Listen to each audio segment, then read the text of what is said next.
Hello and welcome to the Shifting Culture podcast, in which we have conversations about the culture we create and the impact we can make. I'm your host, Joshua Johnson.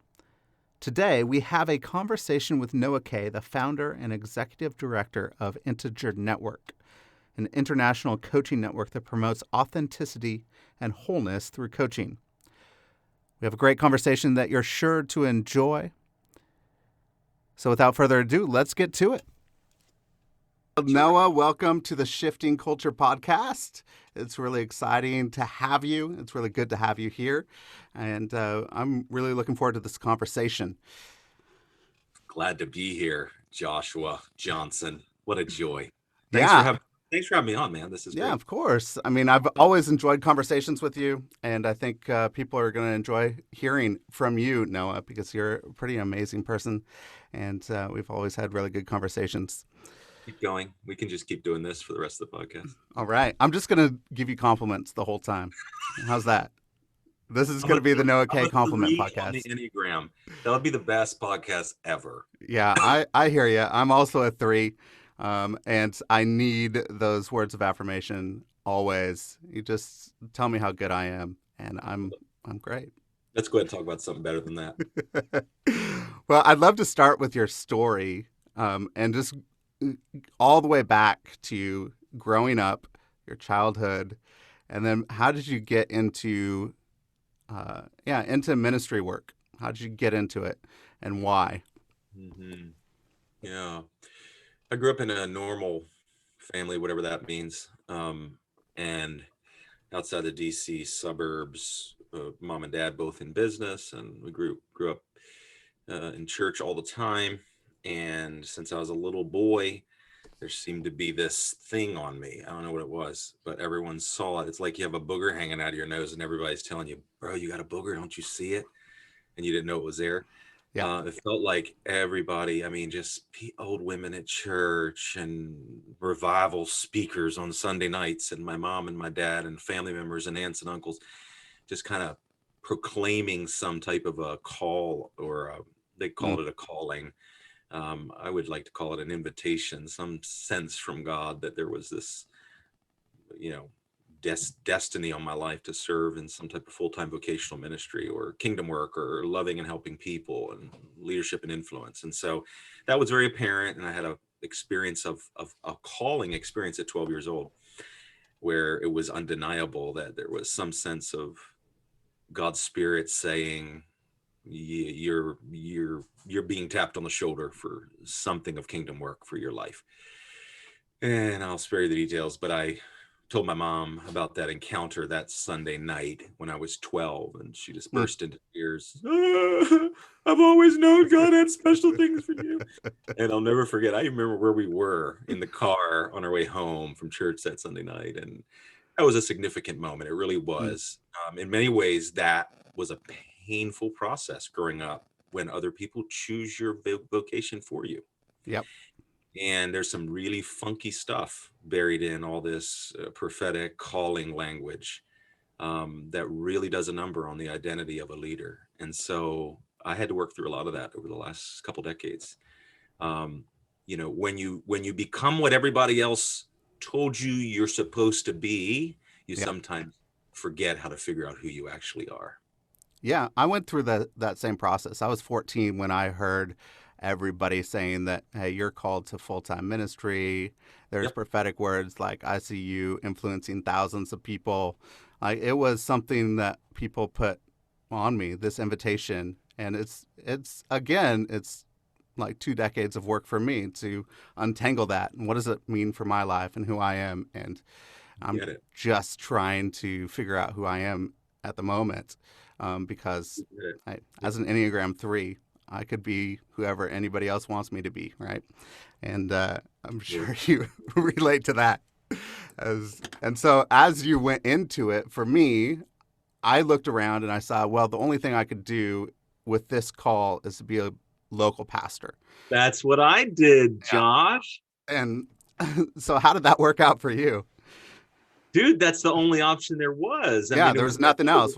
Oh, you're called to ministry. That means you get to be a pastor. Yeah. Lucky you. So that means you need to go to Bible college.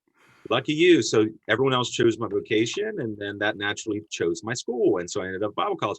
I didn't even have brain categories for other options. Yeah, I knew overseas missionaries would come and speak at our church from time to time, but it was not, for some reason that category never registered for me. Yeah. So turns out there's thousands of categories, but I didn't know that. And so I did what I thought I was supposed to do. I went to Bible college to become a pastor, and I set out to become a pastor, and I pastored for 10 years. Wow. And that just led me right to where you would expect it would. Early midlife faith crisis or church crisis. It was first for me a church crisis. Yeah. And then that led me out of the pastorate into overseas work.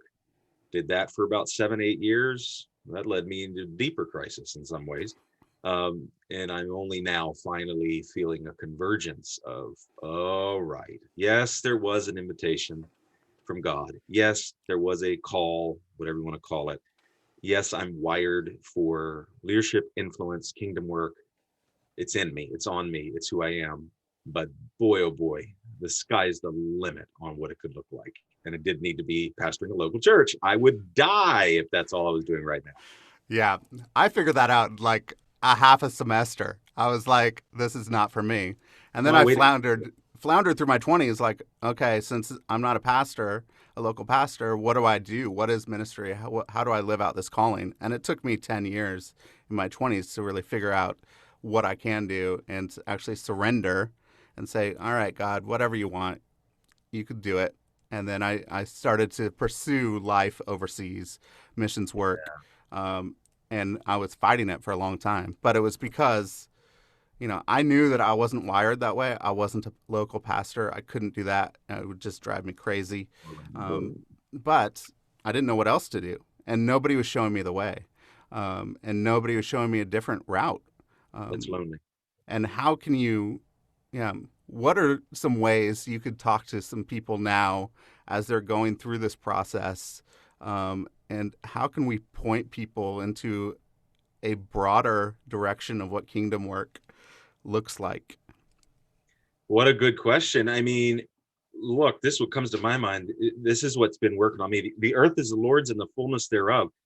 It's all connected and it all belongs. So it's all God's. We're all God's. Mm-hmm. So this category, we're all God's, meaning possessive, we belong to him. We're not little gods. This categorizing some things as holy and other things as not holy is just not healthy. And so we need to understand, I think that I wish I would have realized much earlier that it all belongs and marketplace mission matters. And, everyone is participating in this society, this kingdom that Jesus imagined and invited us to create. And I mean, we hear it, it's kind of trite, like we need Christian plumbers, we need Christian lawyers. But it's true. We need Christian everything. We need Jesus following people in every sphere and section of society. And so that's how the yeast goes into the dough of the world, and I want to be like that. So it's more about how am I wired, what brings me joy and life, and finding that, then I'm going to give the biggest bang for the buck to the world. I'm going to be alive on the inside and I'm going to make the biggest difference. But man, these little limiting categories of what is quote unquote the M word kills me, Joshua. Ministry. That word is dangerous. What does this even mean? Yeah. It's now in modern organizational church and modern Christianity, it is a very specific definition, ministry, of like things that are godly, and everything else is non-ministry or secular, and it's ungodly. I think I'm calling BS on that, bro. Yeah. There's really not that divide of sacred and secular. I'm in business now and ministry. So what am I in, ministry or ministry? Come on. The categories, they've harmed me for years. I'm so glad I'm free. Yeah. That's excellent. And so because they've harmed you, and I think also probably this certainty complex, and growing up with something where if you're not certain, if you're not 100% certain about faith or about this ministry work or whatever, there's a problem there. Is that really a facade? Is certainty a facade? And if so, how do we get rid of it? Oh my goodness. Well, I mean, certainty is, yeah, it harmed me for so long. I think it really is adventures and missing the point. I mean, certainty. This is what I say oftentimes. This is what helped break me from the need for certainty. Well, I read a book called The Sin of Certainty by Peter Enns, which I really love. Yeah, it's good. But you know what did it for me? I have a friend who works at NASA, and she inspires me, Dr. Strawn. And she's my age. I mean, don't picture some old woman like she's like really young and spry like me. But she has taught me things through the years. But at the end of the day, NASA, for example, studies physical things like Yeah. that exist, like stars and galaxies and moons and planets and all this stuff. And if they've discovered one thing, they've discovered that they know precious little Mm, about the unbelievable expansiveness. They know precious little about what is.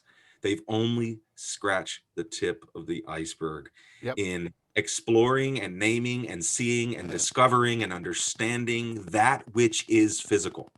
Mm, And there's an entire governmental department and global movement committed to it with billions and billions of dollars just to see and understand that which is physical. And wow. they can't do it.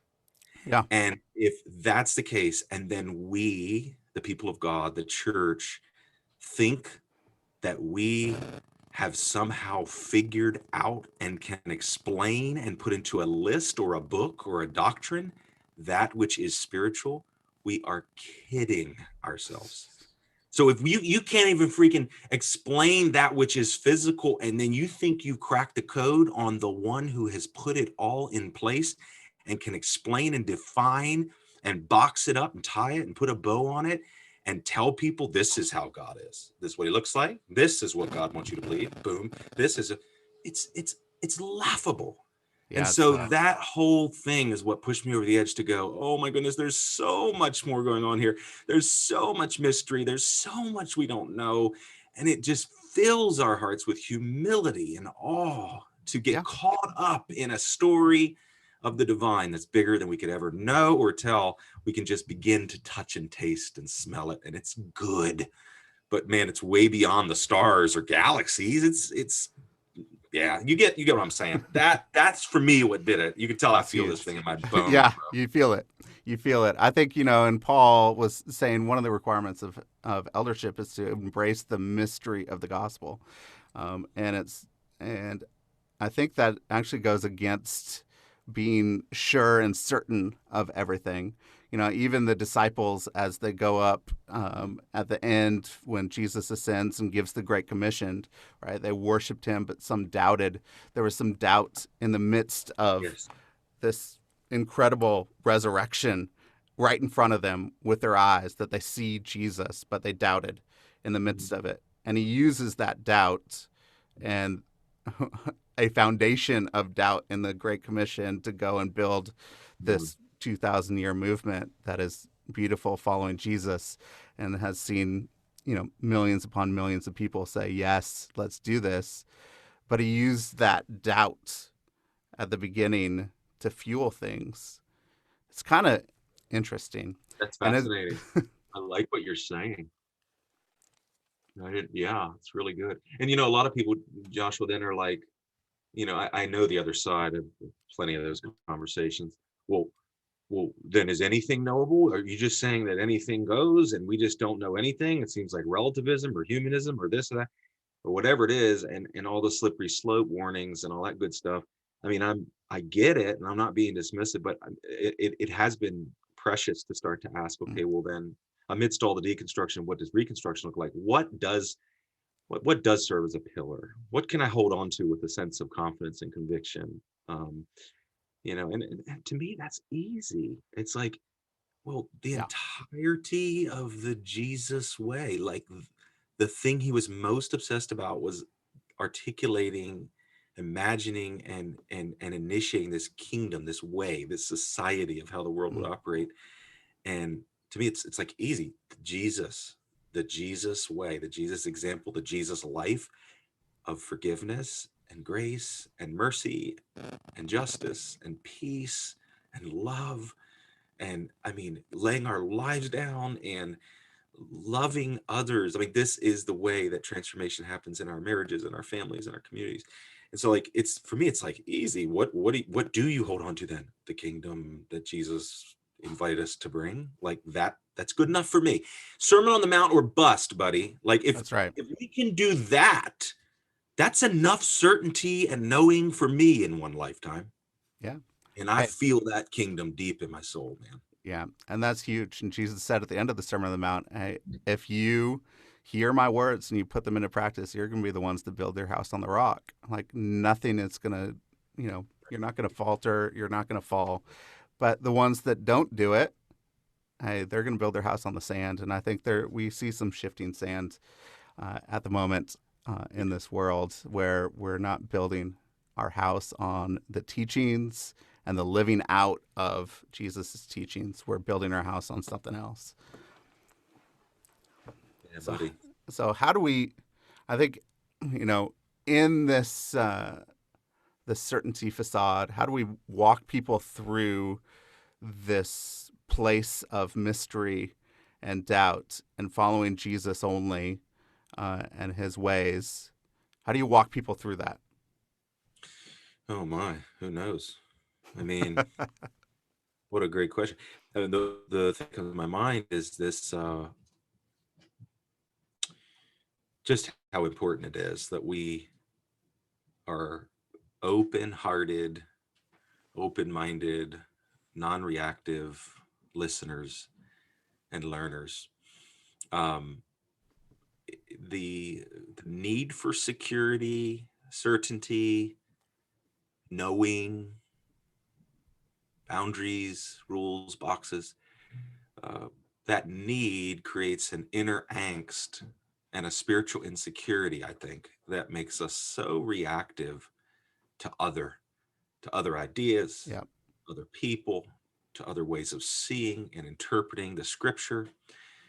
And I just wonder if the way to walk people through it is just to continue to model and encourage just an open and humble heart of Mm. listening, learning. My spiritual journey has brought me to a place where and it's progressive. It goes on for the rest of my life, but where right now, I mean, you'd be hard pressed to find something I'm going to react to you about. Like, no, you don't believe that, do you? Like, freak out. Like, we have to just be, I don't want to be that spiritually insecure. Yeah. I want to. In fact, I don't know how to be. I'm so sure of the love of God for me, the unimaginable worth of my Mm. life, the inexplainable uniqueness with which I've been created, and so rooted in a sense of self that's connected to the godness within me, the fact that the divine, the image of the divine, the breath of God, the fingerprints of God went into creating and making me and knowing me and loving me and treasuring me. Like, and that's my hope for all of us. Yeah. That that it's led to a place of spiritual security that I don't know how to be insecure in the sense of getting threatened by someone's beliefs being different than mine. Wow. And I just think the openness and well, it's that's dangerous. That has not been my experience. That's been dangerous. It's been beautiful. Yeah. It's been beautiful to walk away from a need to know and move into a need to unknow and unlearn and walk in humility and listen and yes, I treasure things. I treasure principles and values. You know that, and I just articulate some of that with just I could go on and on for an hour just about the Jesus kingdom Yeah. and what he imagined and how much I'm fascinated by it. I mean, it's so compelling. Like, count me in for my life. I'll die.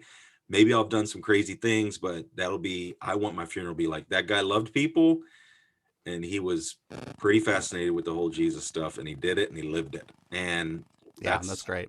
so key. So, yeah, just moving away from how do you walk people through it? I mean, invite them into the beauty of open and humble living and learning with one another and with the spirit Yeah. instead of knowing. Knowing is that's, I mean, look at Google. I'll never catch up. I have no desire to be the knower. No, you That's don't not want even to be the Google. appealing anymore. Like, no, oh, he knows a lot. He's certain. Certain? What good is that? That takes all the fun out of the game. Yeah, That's nobody like wants to knowing be who's a going to win a know-it-all. game. Yeah, knowing who's going to win a football game before you watch it.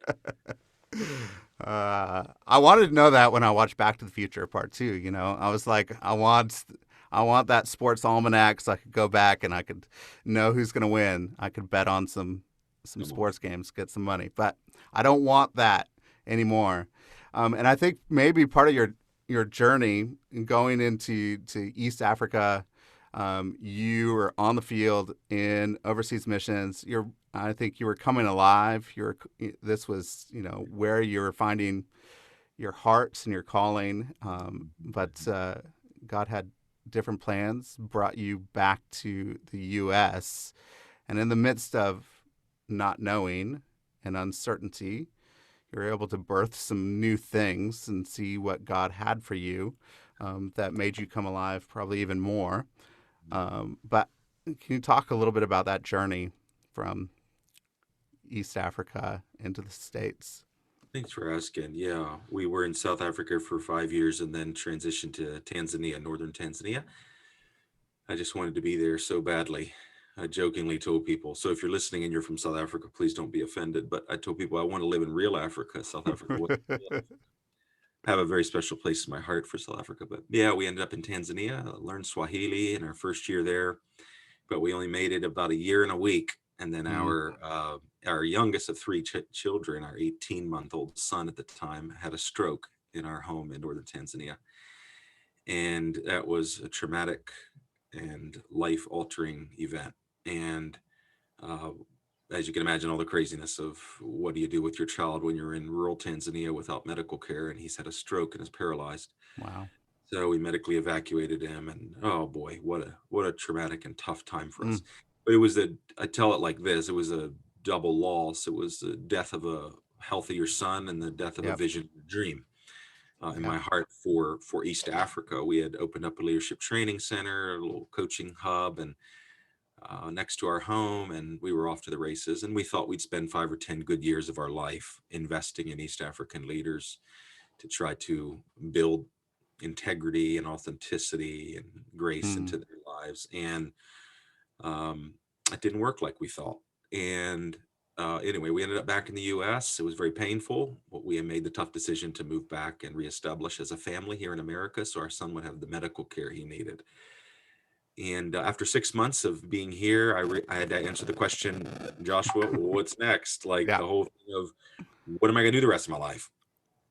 There went that plan. And what am I going to do when I grow up? And at that point, I didn't feel ready to Mm, pioneer, but I knew I was gonna pioneer. yeah. There was a sense in my soul that I was supposed to build something or plant something. I had received that message from God already, but I wasn't ready. And so this was way too early. So it was a really tough call. Do I go Mm, get a job? Do I get a ministry position, work in a missions organization? What do I do for another 5 years while I grow up a little more? Because I don't really trust myself to build something yeah. right now because I'll probably mess it up.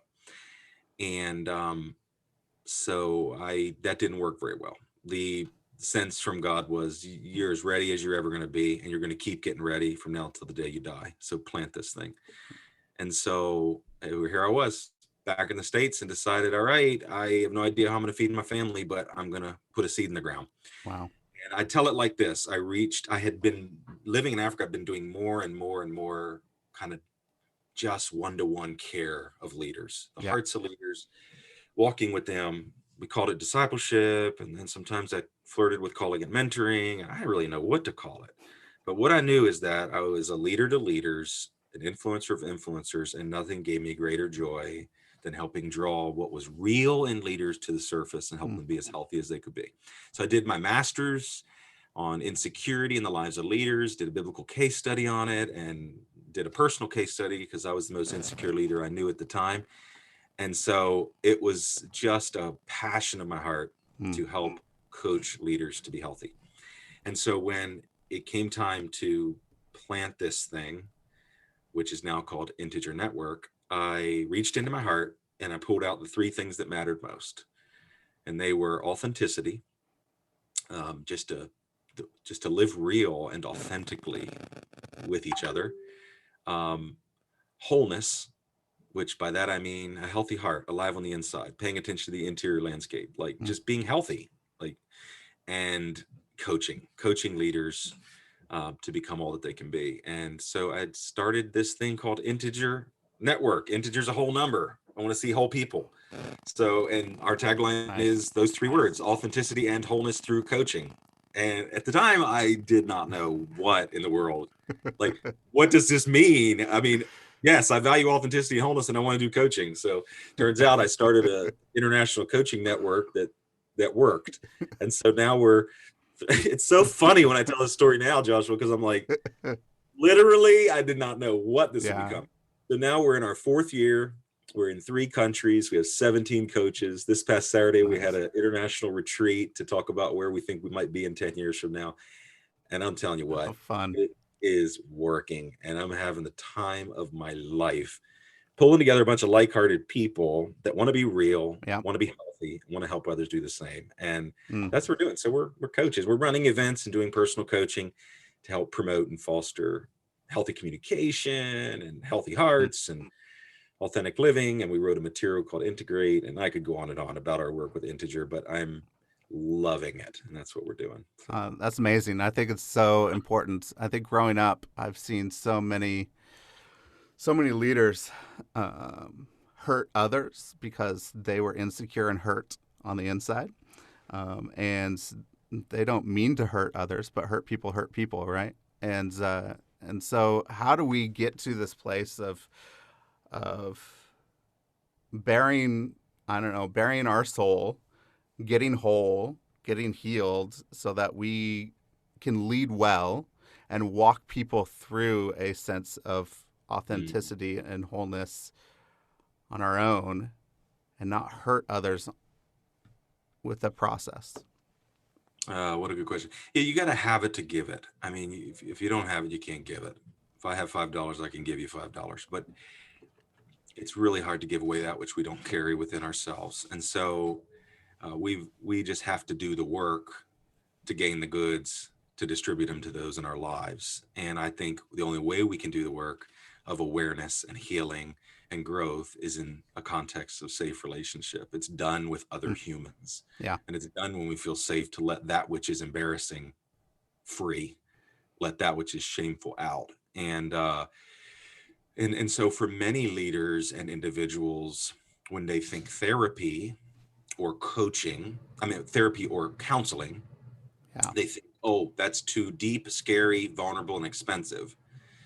When they think of mentoring and discipleship, they might have some hurt and baggage attached to it. Well, it didn't work in the past and I was discipled, or I had a mentor and they never even contacted me. They didn't care about me. And so there is this sense of, well, I don't want therapy. I don't want counseling. I don't want discipleship. I don't want mentoring. And so we went with the word coaching because it really does most closely describe what we carry in our hearts to offer. Yeah. And coaching is, yeah, so coaching is creating a context of safety for a coach to guide a coachee through a process of moving from where they are to where they want to be, and creating a safe space for them to let out what's there and to draw them out. So we use Proverbs 20 verse 5 as a Mm-hmm. theme verse. The heart of a man or a woman is like a deep well. One who has insight will draw it out. So the coach is the one with insight, Mm. and the coachee is the one That's that's good. being drawn out like buckets of water being dropped down in the well and patiently pulled up to Mm. expose what's in it. Meaning you have the answers. Yeah. No one is an expert on Joshua Johnson as much as Joshua Johnson. No one has logged as many hours with you. No one has tried what you've tried, done what you've done, been where Yep. you've been, related to who you've related to. You are the world's leading expert on who you are. And you just need someone asking you good enough questions, creating a safe enough space, and providing a patient enough process to help you discover the solutions. And that's coaching in a nutshell. And it's helping people make progress Mm.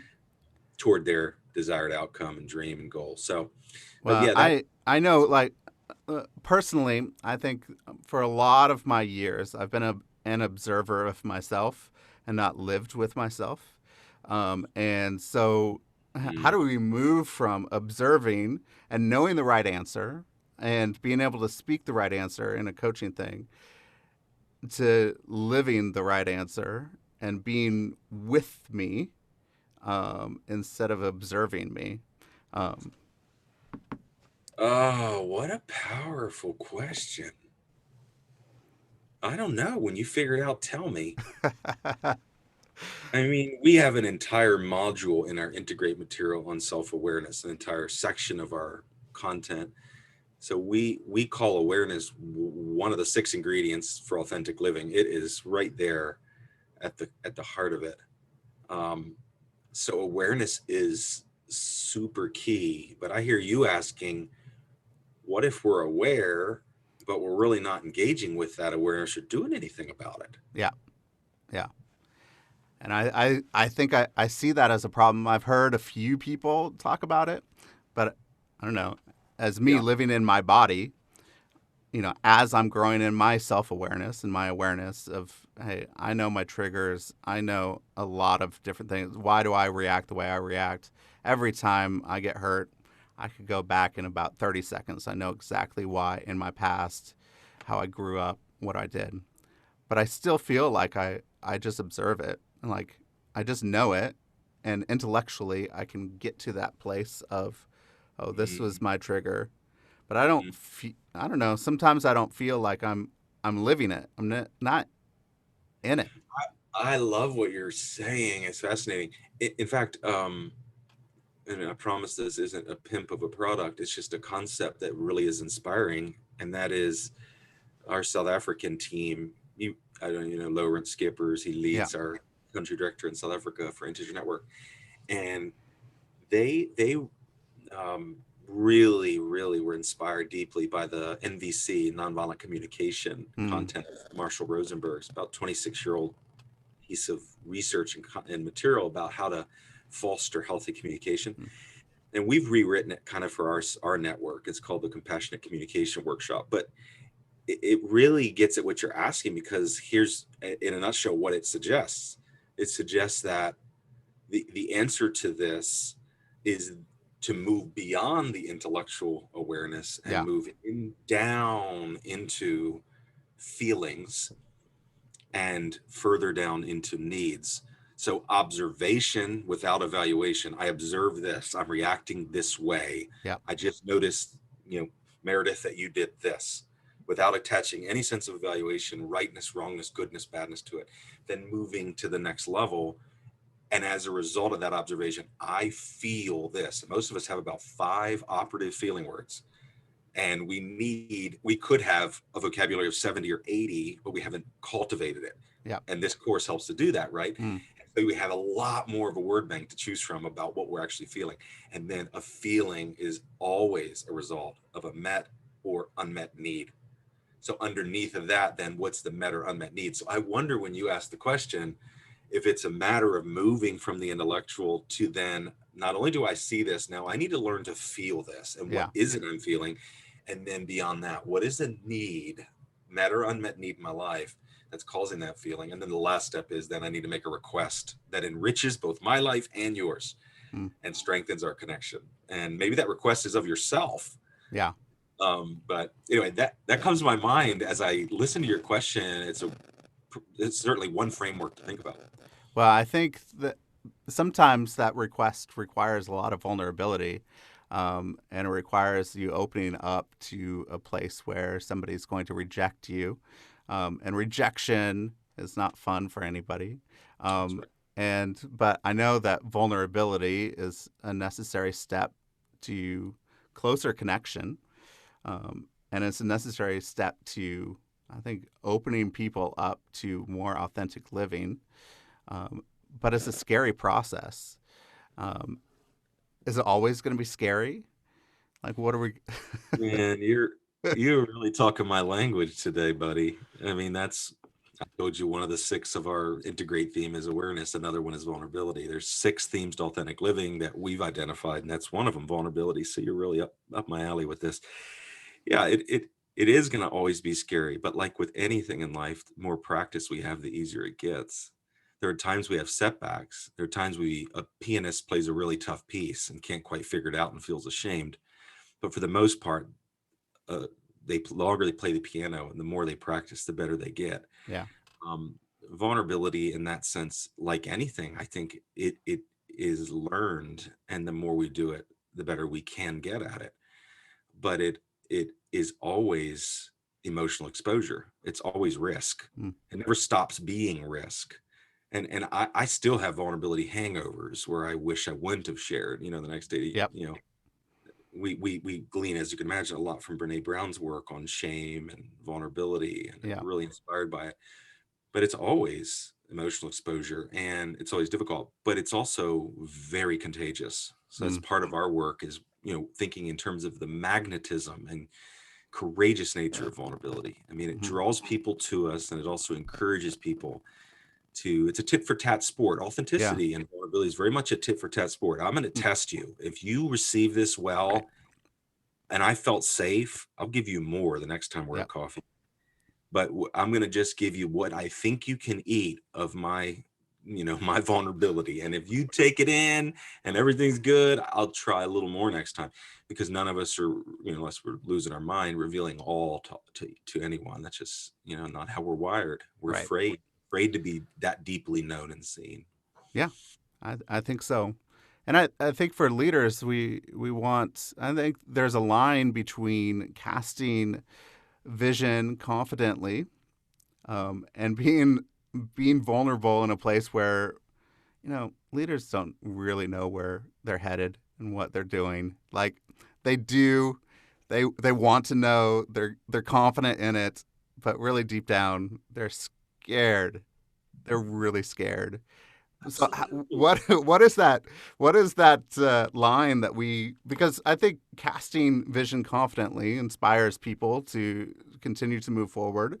But how do we have that line be vulnerable in the middle of it? What a timely question. I didn't know you were going to ask this, because it just happened to me Saturday. What is Hmm. today? Monday, two Yeah, days ago. yeah, I mean, here's my answer. And some of your listeners may think I've lost my mind. Look, cast vision if you're a vision caster. Be who you are. Don't be who you're not. Some leaders are paralyzed by the idea of having to articulate and cast vision. If that's not your strength, don't do it. Rely on the people around you who have that strength. I don't think that vision carrying and articulation and casting is a necessary recipe for effective leadership. mm, I'm sorry. If you have it, if you got them, smoke them. If you can do it, do it. But if you are just an influencer and a shepherding heart and a magnetic person and people want to follow you, but you're paralyzed by the idea that you have to articulate and share a vision, pull someone alongside you that can. The reason I say that is because, contrary to what you might think, I'm not a big visionary. I'm just not. I know who I am. I'm an effective communicator. I'm an influencer. People listen when I speak. I'm, a go-getter. I'm highly, driven and motivated, high capacity leader. I know who I am. I've done the work. I'm yep, still figuring out who I am, and I'm still blind, but I know for the most part how Noah's wired. And I'm not a big vision guy. mm, I'm just not. I don't know. Maybe we'll have a campus someday. Where? I don't know. I mean, I don't get these like big ideas. I'm much more of a, let's get the right people, the right values. Let's go for it. mm, I'm not 100% sure where we're going. So Saturday, I sat with 17 coaches online on our team, and we did a vision casting exercise together. Where will this network be in 10 years? Because Noah's not really that sure. What we know is that we've got incredible people on the bus, some very strong foundations, some kick-ass values. Excuse me, maybe there's not supposed to be cussing on this I podcast. go for it. Great values, just an incredible sense of community, high trust relationships. We got Yeah, all of that in the strengths category.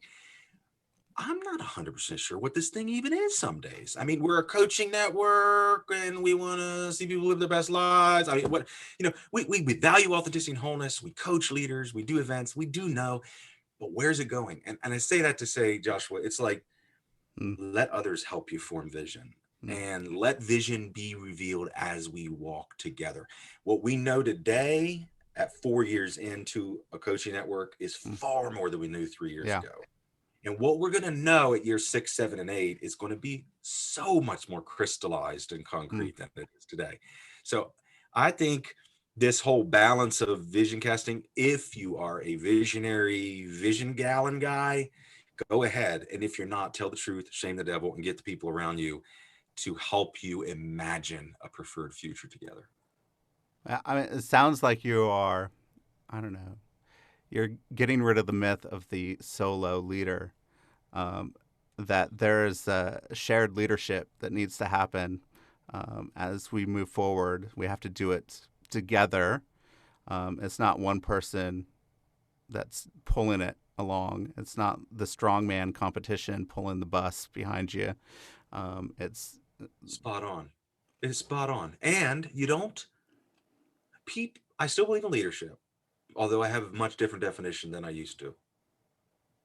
And people, I still think leaders are almost always people worth following. They carry some type of yeah, influence in their being that people want to. If no one's following, you're probably not leading anywhere. So people, you have to admit, I mean, people want to follow a leader. People typically want to follow them, or they're not yeah, a leader. But I no longer do I think that leader must equal the common popular characteristics. They can get on a stage, they can cast vision, they're amazing at this and mm, amazing, all the books on leadership, a lot of that stuff to me, blah. I think they are people worth following, but primarily because they know who they are and are offering that authentically. People want to follow mm, someone like that. They want to follow a leader who knows who they are and brings their true self, their true gifts to the table, and knows who they're not, and welcomes others to fill those needs so that we're in this together. Um, so, yeah, I think to have to force ourselves into a mold of what is expected to be leader is far less compelling to those following us than just being who we stinking already are. People already know who you are. They're watching you there in Kansas City. They yeah. see your strengths. If you start trying to color outside the lines, they're not going to be impressed. But I think they will. Come No, on. they're not. I They know. They smell see our right through stuff. it. They smell it a mile Oh away. yeah. They So see right through it. this is the most real I've ever got to lead where I'm at now. And I'm still Mm. wearing masks. You know that I'm a Oh three. yeah. So I'm still faking Yep. sometimes, but I'm faking way less. Yeah. I'm actually the guy that I'm showing you more now than it used to be. And this season leading into has been so rewarding. My mom asked me the other day, what was the most rewarding part of the retreat this past weekend? And I said, just being comfortable in my skin. Mm. Like this false humility stuff I used to have going on, like it's fading. I mean, I know who I am, and I know that I'm leading this thing, and I could show up knowing that without trying to act all funky about it or do things for ego. I don't Yeah. really need that. I already know who I am, so I don't need to do something to prove to you that I'm awesome if I think I'm awesome. Not to sound, you know what I mean? It's I don't mean to sound self-centered in that sense, but we No. this I game. often look at myself and say, "Hey, you're awesome." Like, Why play what? the Look at what game? you just said. That is brilliant. But then we must stay rooted and humble. That's the key. Oh, humbleness. Yeah. That's the Okay. key. Humility. But it sounds a little bit like Jesus knowing your true identity. Like, as Jesus was baptized, Holy Spirit came on him like a dove, and the Father shouts down. He says, "This is my beloved Son in whom I am well pleased." That identity, true identity of who he is as a beloved Son found in the Father. I think if we get to that place as beloved sons and daughters, that we are the beloved, we can change the world. There's so much that can happen, but that is that place, that identity place where we need to get to. And if we don't get there, we're just a sham, and we're putting on a facade. We're not our true self. So true. That is the key. It all flows out of that. And I'll tell you, Joshua, it's also uh, maybe this is a little heretical, but I told someone in a phone call a couple weeks ago, They've tried and tried and tried to get a hold of their sense of identity, Mm, memorizing verses, and they've heard every sermon on the love of God and just lamenting that it just doesn't seem to work. mm, And I said, well, why don't you try this? Why don't you pause that for a while? Why don't you stop thinking about and cramming in all these ideas about what God thinks of you? Why don't you go figure out who you think you are? mm, Why don't you spend the next year on a journey of building a case for how outstanding a guy you are?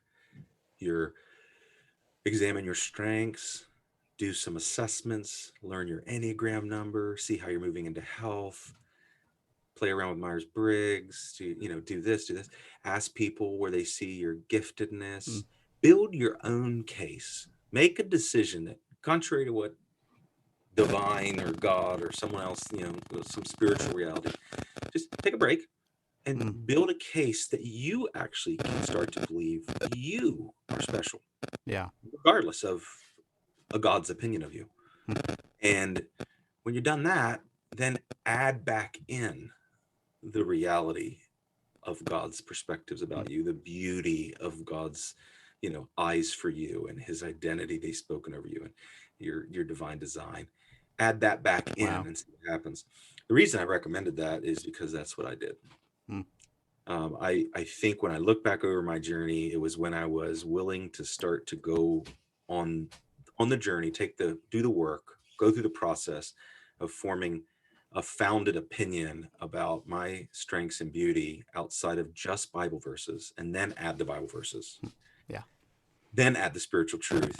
It seemed to click for me in a Wow. way that it hadn't before. I mean, you hear 1,000 Yeah. sermons on the love of God. I mean, God loves you and you're wonderful and God loves you. Okay, after 1,000 sermons and you still have identity issues, maybe we should try something else. Um, Maybe it is true that God loves you, but there's something that has you stuck, and it's Yeah. called you don't believe it. Yeah. And maybe you need to build a case to believe it, and then you might believe God believes it. And Well, then when you believe it and God believes it, look out. yeah. I think that's beautiful. I think if we could all go on that journey, and then say, "Hey, look, God," and then you bring that back in. I think that's beautiful. Yeah, I just have a couple questions at the end that I like to ask. One of them is one thing. What's one thing that you know now that you would have liked to know when you were 21? You could tell your 21-year-old self that you know now. Oh my goodness.